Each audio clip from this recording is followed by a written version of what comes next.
Good.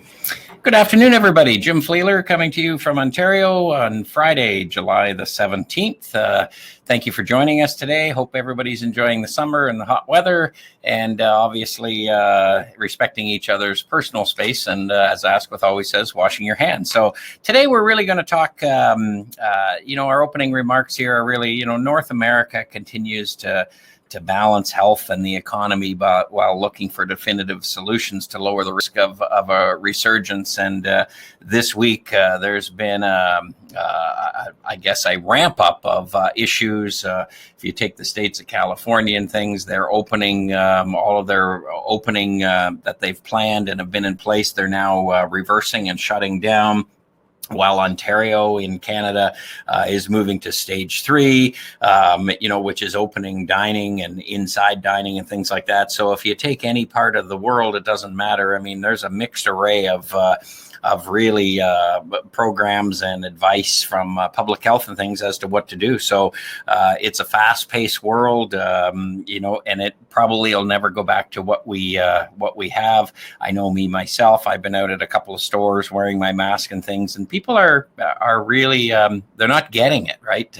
I mean, they're bumping into you in grocery stores and things, and that's really, that's not in the best interest of us all, and we really have to respect each other's space there for sure. There's a huge increase in facilities using disinfectants, probably not using them the correct way, which could cause a natural antibiotic resistance over time. And that's what we really have to watch. If we continue to use disinfectants in a wrong way, where we're not ensuring that proper kill, no matter what it is we're trying to address, that's what microbes and bacteria and viruses do. They do anything they need to do to adapt. So if we're not following the guidelines of all of these products and ensuring the proper protocol and procedures, we're actually probably going to assist with amplifying that issue in the long run. So we have to make sure that we practice following the directions of disinfectants there. Without that, we've been listening to end users, and we want to share some popular phrases and statements that we've been hearing from people in facilities just like yourself. And here's what people are really saying is there's an absolute must for public safety and assurance that your facility is cleaner. If you are in any kind of small business, medium business, large business, if you assure the public that your facility is cleaner than it was pre-COVID-19, you'll probably make out okay. But if it isn't, like we said before, there's going to be armchair critics that basically shop and visit somewhere else, and that's not good for you. Expect a higher number of armchair and internet educated experts. A lot of people are saying that. I mean, there's any number of websites that you can go to for good information, some bad information and things there. But I mean, so the public is going to be generally more armed and dangerous being educated with bacteria and viruses and things like that. So expect some challenges that way. Price-based cleaning is most likely to be replaced with quality-based cleaning. That one there, I really want to applaud because really price, you get what you pay for in this world as a general rule. We can no longer just basically skip over regular routines and disinfecting and cleaning protocol. We really have to up our game across there. So quality-based cleaning is probably one takeaway that everybody could use. If it looks clean, that it will no longer be good enough. That's another statement that people are saying. I mean, we've had that long-term, statement for years. If it looks clean, it probably, or if it smells clean and looks clean, it is clean. You know what? That's no longer good enough anymore. Documentation, validation, using some of the auditing tools that are coming out. I mean, I know we have one Optisolve, which is digital imaging that would be documentation that your facility is cleaner and things. So not only looking and smelling, but also documented and validated that it is of sort. Cleaning is an investment in public health and business longevity all in one. that is the truest statement that you could make there. I mean, it really is an investment, cleaning, you know, in public health and employee wellness, in litigation reduction, in sustainability, and all of those things, you know. So it's great that the public's actually saying these, you know, and like we said last week and the week before, you've got to look in the mirror, as we suggested there, because it's up to you and it's up to each one of us to do our part and respect each other's personal space and social distancing and really whatever we're doing to lower the risk of an outbreak. You know, our critical role in pre-planning, we talked about it last week. For the last 7 days, it's been a steadfast increase in awareness here, but the inventory levels in facilities need to be increased at this time. This is just our guidance to you, our suggestion to you, because the demand will become greater. It's becoming greater every single minute of the day, and you need to have an increase in pandemic prevention supplies in your facility, whether that be your disinfectants or whether it be your gloves or masks or the tools of the trade that you require to do the proper cleaning and disinfecting protocol. It doesn't matter, right? Make sure you have extra on hand, because if all of a sudden, we predict what's going to happen in the next 30 days, at least we have a pretty good idea. And if you call, we don't want to tell you that we're out, right? We just don't want to do that. So this is about education, and that's what it is. We know that they'll be more difficult.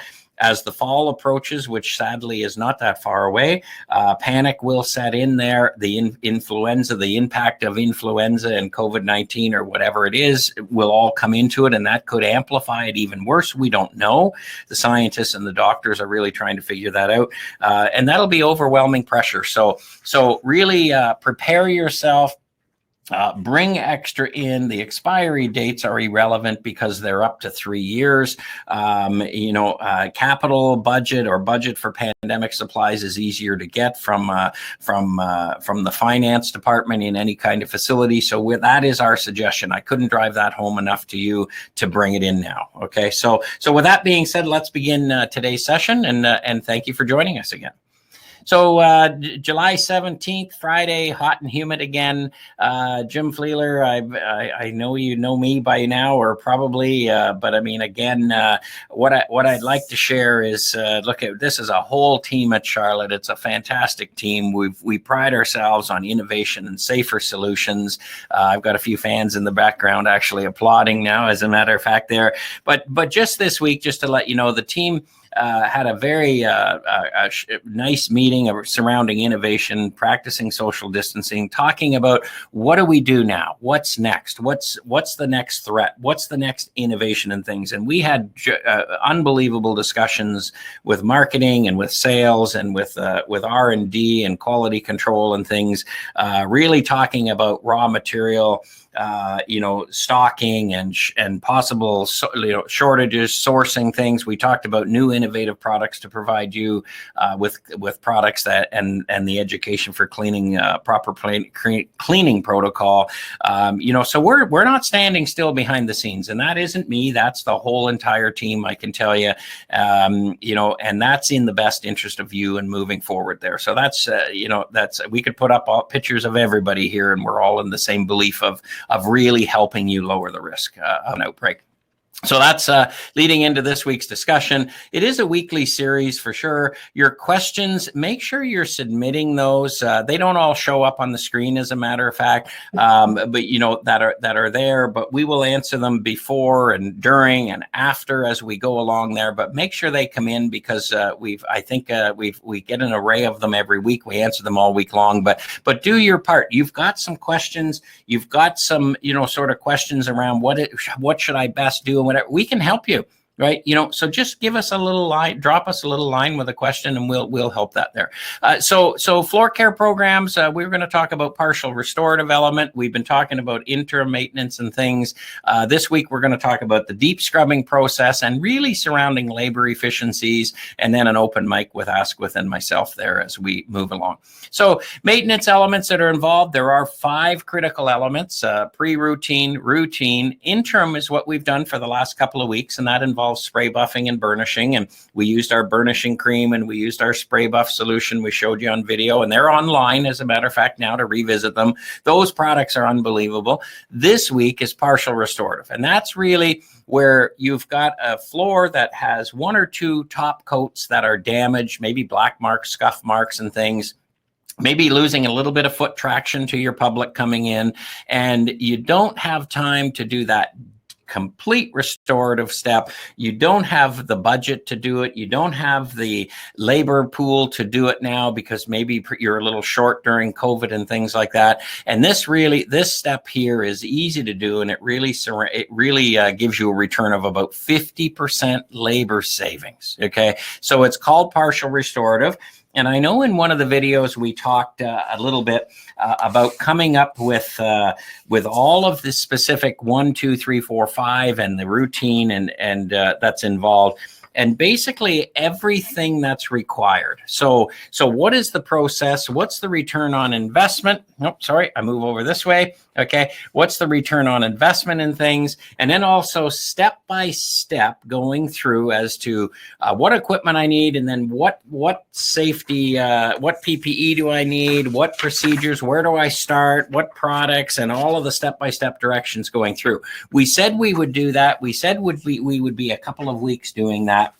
It's been less than a week, and what I'll do is I'll hold you up these. Now, these aren't available. We haven't proofed them yet, so these just came to our desk here this morning. But again, unbelievable education surrounding floor care processes and programs and what products you need and the actual directions going through. They'll be on our website, I would say within 2 weeks by the time we do our checks and balances and make sure they're accurate. But that's just another example of us giving back and transferring that industry knowledge to you as well. So take a look for those. We'll probably announce it next week that they are available, but this is solid information for you. Floor care, why does it relate to COVID-19? What's the advantage? I hold up the sponges for the last couple of weeks. I mean, a smoother surface is easier to clean. You can remove contaminants easier. You can reduce that host area for bacteria and viruses to grow and multiply. Even strong foul odors and things, if they get down into the nooks and crannies of your tiles, on your flooring substrates and things, they'll cause foul odors. People won't accept foul odors in your facility anymore. So how can we stop the spread, lower the spread of contamination throughout your facility? Very, very simple. Make sure you're maintaining a polymer base, a coating of finish and sealer on your floors, and maintaining that. And that is one exact way. And we can't drive that home enough there. As always, the golden bill, the $100 bill is there for you. First one that actually requests that gets that. I know Tom won it last week. And Tom, I just have to ask this question. I don't have your, somehow I've misplaced your address there. So if you're watching this week, I need that address that we'll send it to you and we'll make sure you get it for sure. So let's just talk about switch to industry education here on deep scrubbing. ES91 is a specific proven interim light scrub recoat product that removes the exact amount of damaged finish for the maximum economics, the maximum contribution to sustainability, and the maximum of really saving that labor for you, right? It is specific. It's not like some people, when they deep scrub floors and things, they'll take an aggressive stripper and they'll change the dilution ratio, or they'll use an all-purpose cleaner and they'll use a different dilution ratio or whatever it is. And what happens is you either end up not removing enough of the damaged coats, and then therefore the end result doesn't look good, or you end up the reverse, removing way too much polymer coating, and you have to spend a lot of money and time and labor to rebuild that foundation again. Okay, so why did we come out with ES91? Because it is specific, it is exact. There's one set of dilutions for it there. It's 4 ounces per gallon. Okay, and that is it. Right? It's maximum labor, maximum cost savings, very consistent results. So if you have a multi-location facility that's there, I mean, every one of your custodial janitorial team members will be using it in the same way, because it's not glug. It's not 1 ounce if it's light duty, or 5 ounces if it's heavy duty, or whatever it may be. It's 4 ounces cool water, period. Right? And what does that do? It goes on the floor, 2-minute dwell, blue pad scrub, a quick water rinse, make sure there's no white and powder and residual left behind, and you're top coating in half the time. It is an absolute amazing product for you. And I believe we have a video. In fact, I know we have a video, so we're going to show you that video right now. I think it's about 10 minutes, so we'll talk to you when you get back.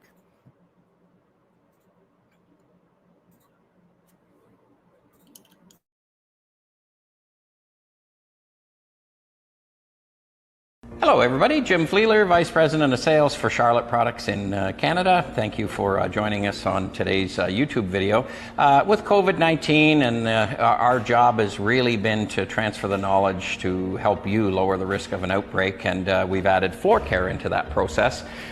We have a series of YouTube videos that really talk about spray buffing and interim maintenance, burnishing, things like that. And today we thought we would talk about the other step of interim, which is scrubbing and recoating. So we're going to walk through all of those particular processes. But one thing as a reference, as a marketing reference, we have a very detailed floor care program here from Enviro Solutions, which really lays out all of the steps that are involved with total floor care programs, the product selections, how to choose them, all of the particular codes, square footage, coverage, things like that. So it's a really good resource that you can use in any type of facility to match what your objectives are for your custodial janitorial program. So that's a reference online. And one thing that I will point out is, in the next few weeks, we're going to have a very detailed resource on there that explains every step involved with deep stripping, with deep scrubbing, with applying finish,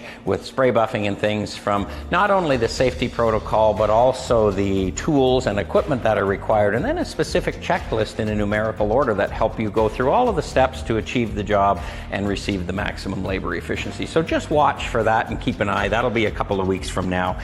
So that being said, today, we're going to talk about one of the big things with interim maintenance is really understanding the difference between scrubbing and recoating and deep stripping. And it is really about a 50% labor efficient savings between the two. Obviously, scrub and recoat being the most labor efficient. It basically involves removing the top 1 or 2 coats of damaged finish, preparing the floor for a fresh 1 or 2 top coats of finish, making it appear like you've put all the time and money into a deep stripping process, but really at half of the cost, half of the labor, and a much more sustainable way to do it to treat the planet for all of us in the future coming. So that, with that being said, you need to have that as part of your floor care program without doubt, and we're going to show you that how to do it there. So this is the product that we're using. We're using ES91. It is basically very simply used at 4 ounces per gallon in cool water. We're going to show you in a minute there, but cool water, 4 ounces per gallon. Mop it on the floor, enough moisture to remain wet for 2 minutes. Then we're going to do a blue pad scrub, a wet vac or a squeegee or a mop pickup, and then we're ready to go with a top coat, and you're done. That's all there is to it. So enough of the talk, I think. Let's just get right to the floor and we'll show you how it works. Okay, so now we're going to really show you how to scrub and recoat the floor. And the first thing you'll see we're doing is we have our wet floor signs up for liability and slip and fall. And we also have Jen actually doing a quick surface dust mop. People often say, do I have to dust mop because I'm deep stripping or deep scrubbing anyway? And the answer is yes, you absolutely must. Why? There's staples, rocks, debris, grit, all kinds of things that are on the floor. When you add a mechanical machine and aggressive pad in a circular motion, you can cause permanent damage. So that's exactly why you dust mop ahead of time. So our product we're using today is ES91. That's our top coat, our scrub and recoat product. Let's show you actually how to mix it. It's very important you follow the instructions exactly the way that the manufacturer, who is us by the way, that indicates that you do. So this calls for 4 ounces per gallon. I have 2 gallons of cool water in my bucket already. I basically have this little portion aid, which is a real nice mixing device. It's graduations in milliliters and ounces on it, but I happen to know this is exactly 4 ounces. So I just do a nice gentle squeeze, pour into the bucket. I need 2 of these. You can notice at the same time I'm wearing my gloves and my goggles as well, and I just simply do a nice squeeze. Okay, in there, and that is all there is to mixing. Mix it exactly as per the instructions on the label, and it will treat you great every single time. So I've done that. I'll just set my jug down, okay? And I just want to give it a little bit of a mix here to make sure it's thoroughly through my mopping solution. And what I want to do here, I'm going to work in this small area, right? And you can see this floor is in actually relatively good shape, but it's the floor we have in our training center. I'm just basically going to give it a mild, just a little bit of a rinse, because I want to have it moist enough that it stays down 2 minutes wet, okay? I'm going to work my area, just backed it out, probably could be a little bit wetter. You can see my back and things too. I'll just put a little bit more down, simply because I've got to let it sit 2 minutes. And when I'm actually mopping this, be careful not to step in it. Also, keep your back straight. You can see it's just like putting finish down or damp mopping.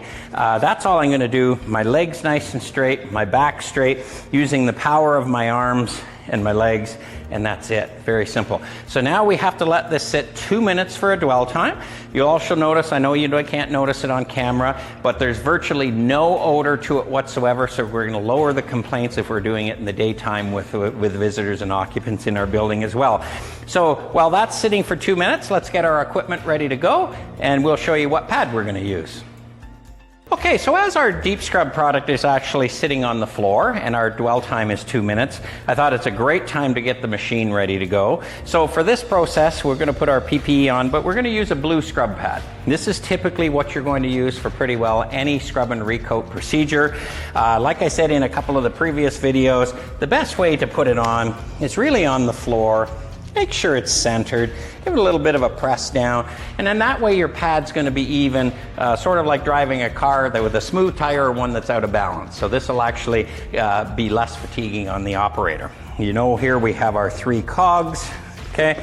It's just a matter of simply locating those. Oh, where am I here? And giving it a little twist, and I'm ready to go.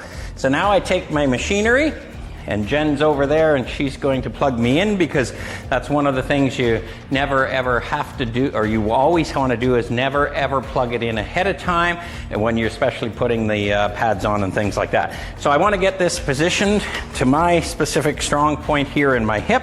I want to lock the handle, and one thing you really want to watch about here is when you're going into deep stripping solution or you're going into deep scrubbing solution, always follow the path that you've scrubbed with your feet. What does that do? Gets rid of that slippery mass that's there, gets you a much better foot traction, less chance of a slip and fall. So just watch, and I'm just going to move ahead. And you can see I'm walking into my area that I've actually scrubbed. And I am simply going to keep an eye on the cord. I'm going to go back. This is about the speed that you want to go. You want to make sure that you're overlapping every single area. Take your time. Don't rush through this or you'll repeat the steps. And you'll notice that there's no splashing. This is a 2-speed machine that we're using, and it is on low speed. If you've heard of a term before called hydroplaning with car tires in rain, the faster you go, the less resistance, the more chance of a crash in a car. In this here, if I have this on high speed, some people think it's a faster procedure. What will happen though is it'll skim over the top and not take the finish off like you want it to. So low speed always with a 2-speed. Okay, so this floor is not in bad shape, but you can see I've gone through that area fairly quickly. Okay, and it's never a bad idea to do a cross pattern as well.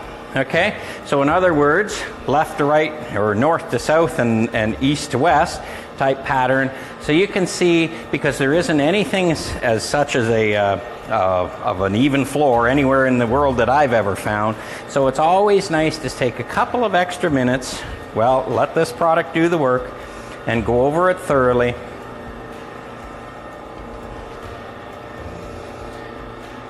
And that's the scrub and recoat procedure. That's it. So now I'm going to put my machine here. I'm going to have Jen unplug it from the wall, basically move it out of the way so it's very, very safe. And I have a couple of choices now. I can do a wet vac or I can do a squeegee, okay? And I'll show you the wet vac procedure. because you can do a damp mop as well, but I really like the wet vac because it actually pulls quite a bit of that residue there, and it'll actually be a faster rinse process. So you can see here, it's just a matter of, and Jen, maybe if you can bring over that squeegee for me. It's right by the fan. Right by the fan, right? Yeah, okay. So you can see here, I always want to vacuum my edges, make sure nothing's there. Okay, so I can do that in a vacuum process, but I also like a moss squeegee. I can take a squeegee, actually faster to tell you the truth, okay? I can bring it all to the surface, to this particular area. You can see here, I can do this. And then I've got all the slurry in one spot. I can pick it up, and there's less chance of a residual anywhere in the floor. Okay? That's all there is to it. Okay, so now what we're going to do is we've put our product on, we respected the dwell time of 2 minutes, we've given it a blue pad scrub, we've actually done a wet vac with it, but one of my favorites is really a moss squeegee. It's actually foam, it's really like a sponge. And what I like is I draw that towards the vacuum head, and then I'm not rolling the wheels and the hose and the wand and the cord of the vacuum through the stripping slurry and the finish there. It's a nice, neat way of bringing the pool of slurry to the head of the vacuum. Picking it up, it's actually more labor efficient for sure. So that being said, I just wanted to point that out. Now all we need to simply do is a wet water rinse. Okay, and what I always recommend is a fairly thorough damp mop rinse. Not a flood, okay, but thorough. And so if anything's hiding in any of the nooks and crannies or the lower spots of the floor, you can see I'm just going over it thoroughly here. This is just a basic string mop. I don't generally use expensive mops for deep scrubbing and deep stripping because it's fairly aggressive chemistry, and I just don't want to prematurely wear those out, but that's all there is to it. So now what do we need to do? We need to wait until that dries, right? And once it's dry, we're going to do a test to make sure there's no white powder or flake or residue left, and providing we've done it right, we're ready to go and apply finish. You see how easy this process is? Built around labor savings, sustainability, employee wellness, lowering complaints in a facility, and really allowing you to maintain a sparkling, clean, shiny floor in your facility year-round and for many years to come. Deep scrub and recoating, that's the process.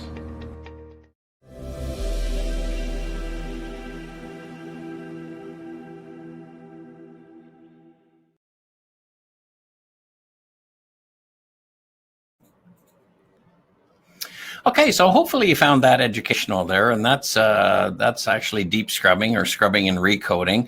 Just revisit that a couple of times. All you need is a basic swing machine and a blue pad, and you need the ES91 obviously, but a very efficient way to maintain a coating on your floors, to eliminate or reduce the risk of a slip and fall, to lower the risk of an outbreak by not letting the droplet-based coronavirus embed and multiply in the floors, cost savings from labor and things like that. So a relatively easy process to do if you follow the rules and the directions. And like I say, in the next week or so, we'll have those out and online for you. But also use our distributor specialists to help you on site in your facility to train your people there. I mean, that's what they're there for.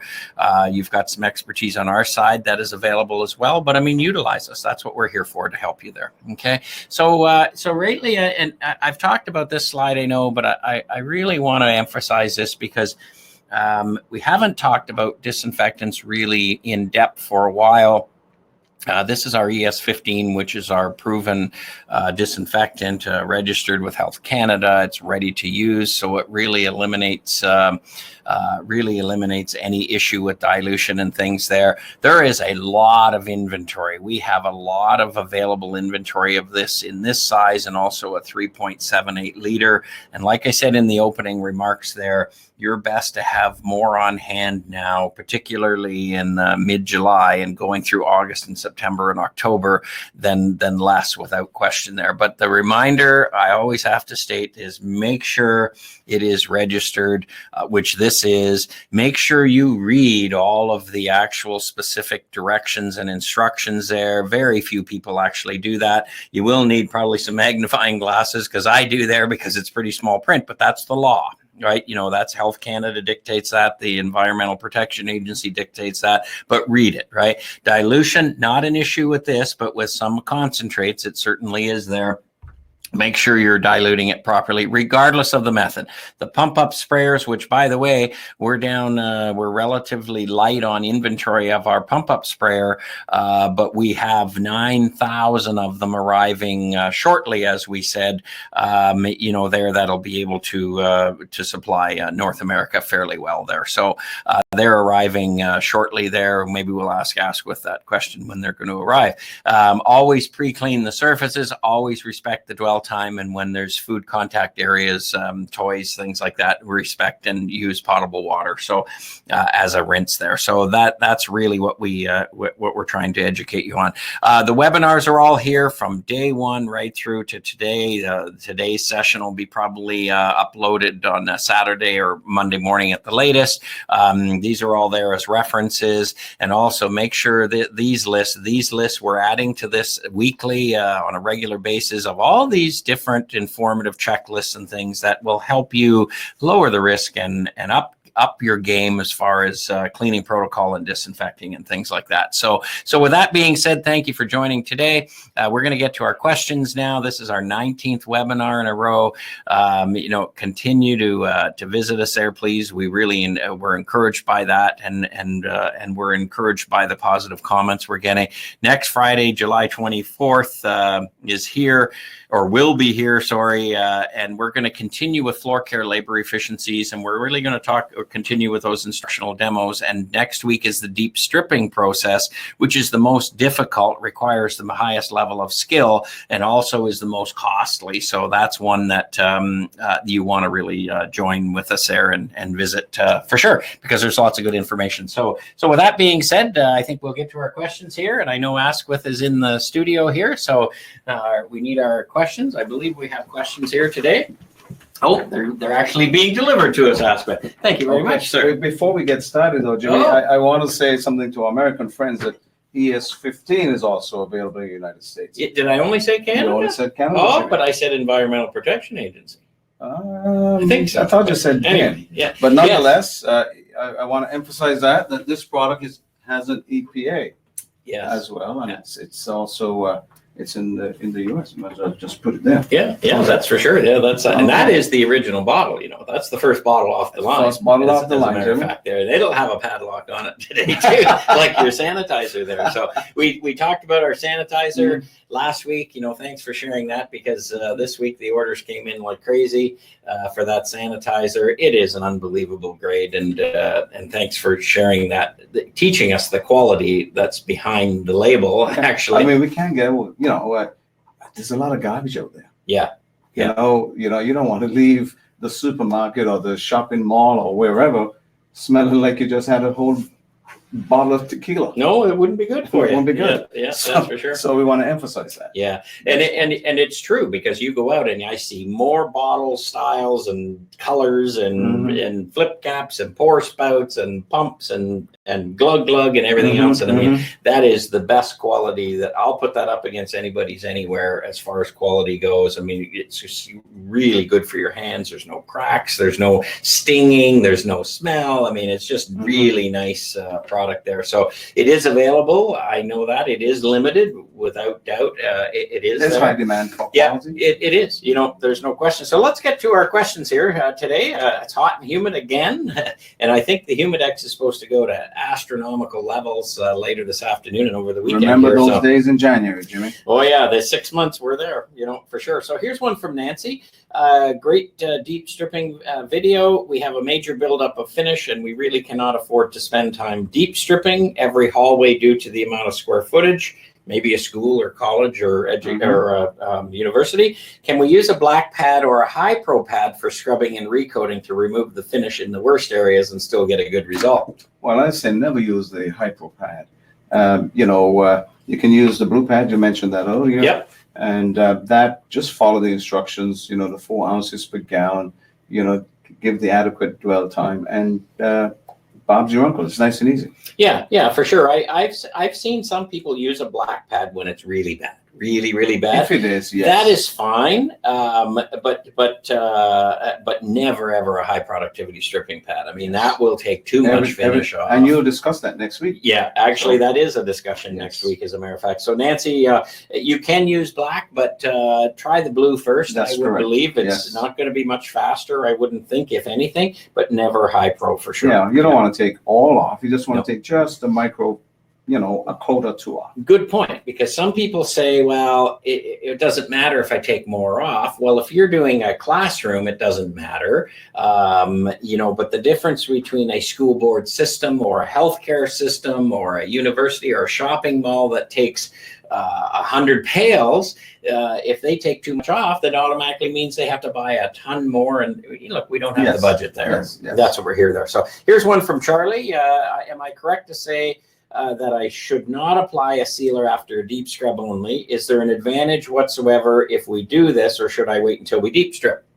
Well, either way, but I would always say, put on some good floor finishes after you done that partial stripping. Yeah, never a sealer after. You only use, Charlie, only after deep stripping. Right now. Yeah. And we will discuss that next week, actually, on the video there. Yes. Here's Candace. You have stayed steady and broadcasted this message, and now the news media is beginning to say similar things, that the virus is gaining ground across North America, because truly I believe it is. I mean, it's just, boy, I don't even want to turn the news on anymore or whatever, because it's bad. An increase in hospital ICU admissions and ventilators being used, and an increase in anxiety overall. If this happens, this is good here from Candace. Do you have enough raw materials to provide your customers with finished goods and extra inventory throughout 2020? Well, yes, Candace. We truly, I hate to say it, but we have to be proactive, get our inventory in place just in case. And, we want to make sure we have sufficient packaging components, sufficient quartz to make sure that we are ready should there be, we hate to say this, but should there ever be a second wave. Yeah, for sure. If anybody's been dealing with us for the last 5 months, we started off with pumps on everything and triggers on everything, and then we had to pull back a little bit because there was some rationing had to go on because we were rationed, and then now we're back steady with 6 sprayers on all of the bottles and things. Now we're not putting them on the bottle anymore, just like this. We are putting them loose leaf in the cases there, but that is correct. Yeah, so we're getting back there, but I mean, just as easy, it could happen next week where we say, hey, we may not be able to do it, right? Yes. So, and case in point, the hand sanitizer, because I know there were some customers a little upset, but it's really out of our control. But you're putting 2 pumps, and maybe hold that up there, Ask, with that 3.78 liter. We've got a case of 4, and you're putting 2 pumps in a case, and really using the other 2 as a refill, correct? That's correct. Yeah, so use the ones with the pumps, and then when you're done, save your pumps. And there's no issue with cross contamination from one pump to the other because of the sanitizer. Exactly. Right? Yeah. So just work with us a little bit there. Look at we're trying our best there, but I mean, better to give you 2 than 0. Right, and then at least you've got a way of dispensing. So, yes. But that's good. So, Candace, yes, Asquith and his team's been sourcing raw materials, all the packaging, the quats, all of those particular things. So, I feel pretty comfortable with shapeboarding. I think so there too. for sure. So again, thank you for that. Ernie, we're in a long-term care facility, and each time we scrub and recoat and apply floor finish, we get a lot of complaints. Is the smell of ES91 and ES98 acceptable for this environment? It's perfect for that environment. We're talking about very, very low volatility. very low odor. So yes, it is perfect for that type of environment. Yeah, I like it. Even Chris, we gave Chris a spontaneous question last week because he was doing the video, and we put him on the spot and said, what did you smell? He's going, I didn't smell a whole lot of anything. Right. And that's a good thing. That's what you want. Seniors are more sensitive. They're on some medications that, that maybe ramp up with sensitivities and things like that. And your healthcare facilities, look, pick the products that do the job and are less and safer for people and better and less annoying, I guess I would say there. Yes. So that's good. So Ernie, that's a great question. Zach, also good for the indoor air quality. Oh, indoor air quality for sure. Yeah, because they, some places have air conditioning, some don't. Some have better airflow circulation, some don't. So I think it's and where we were doing it wasn't that good of our training center doesn't have the best air circulation, and it was pretty good there. So here's Zach. When applying floor finish in this extreme hot, humid weather, should we wait longer before reapplying multiple coats, and how long and how many coats should we apply? Well, with humidity, volatility has, would be greatly reduced. So in other words, it takes longer to dry. And as a result of that, you should put on, Zach, very, very thin coats. And, I say better to put on 6 or so very thin coats than 3 heavy coats. Yeah. You get better coverage, and, your productivity will be much increased. Yeah, for sure. It'll dry better. It'll in my years of experience, you get a little harder, better, more durability built in. You get a higher gloss. Absolutely. You'll get just a better overall performing floor. Yeah, definitely good. And then you don't have the aggravation of having to strip it again. And believe me, that happens there. So Zach, hopefully that answers that. Here's Jill. Do you have an ample supply of the ES15 product still? And pump up sprayers, you have not spoken about it much lately, so I wanted to make sure there was no shortage. Well, we've got some pump up sprayers on the water as we speak. Yes. And I suspect we should see that in the next couple of weeks for sure. Yeah. Yes. Yeah. So that's good. In the meantime, however, we do have the 1 liter 946 mils with a trigger spray. Yeah. So that's good. Okay. Yeah. And then there's the pump up sprayer that we always talk about. Yes. Right there, and that's my favorite. Actually, that one there. So this is the one we've got another 9,000 of these coming in. Yes, that's the ones that are there. So where are we? Jill. It was Jill there. So Jill. Yeah, there's no issue there. But again, pre-warning. Make sure you order more than less now, because what we don't want to do is when you call to place orders through our distribution partners and things, is say that we don't have it. So just protect yourself and the workers and occupants of your building. Here's Rita. What is the dwell time for your deep scrub product again? If our floors are bad, should we wait longer or mix it stronger?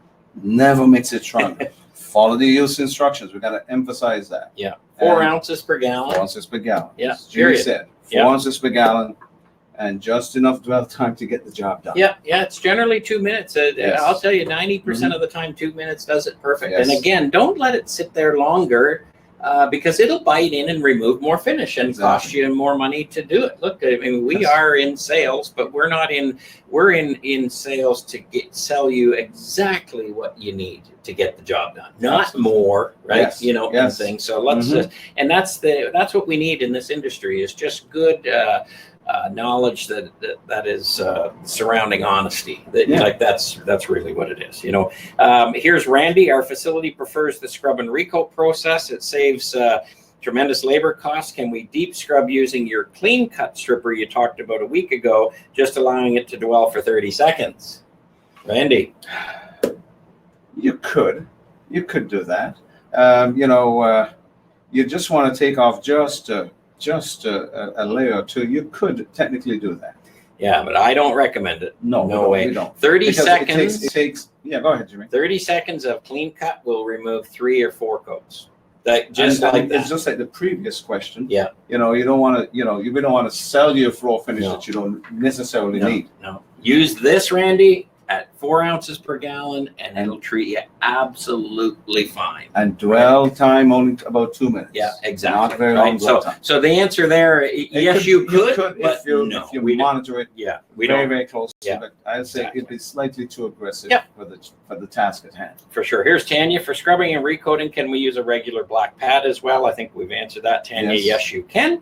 Start with a blue, see what you've got, and then move to a black. Never, ever, I'll just repeat it, never, ever a high productivity stripping pad. We will discuss that. Or a screen, a sanding screen. Yes. We use them for wood floor coatings and things, but never for polymer coatings at all. Like they're just it's too aggressive. Here's Scott. Last week you showed the entrance mat on the floor that had major discoloration below.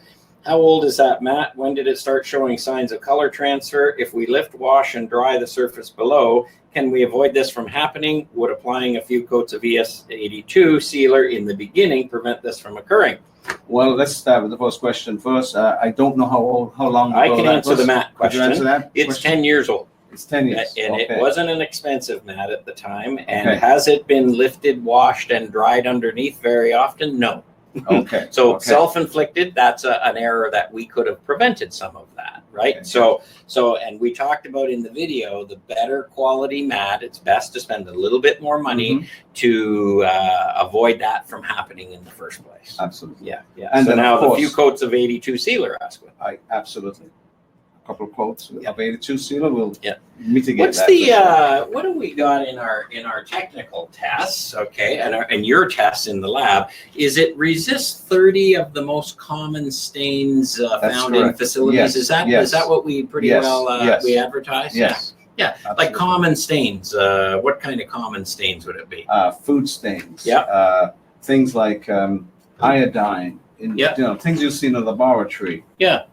Alcohol. Yeah. Maybe some dyes, food coloring type dyes and things like that. So there, Scott, absolutely. I mean, if you want the best return on investment, your floor care program, you always have 1 or 2 thin coats of a sealer. In this case, this is our 82, UL registered for sure.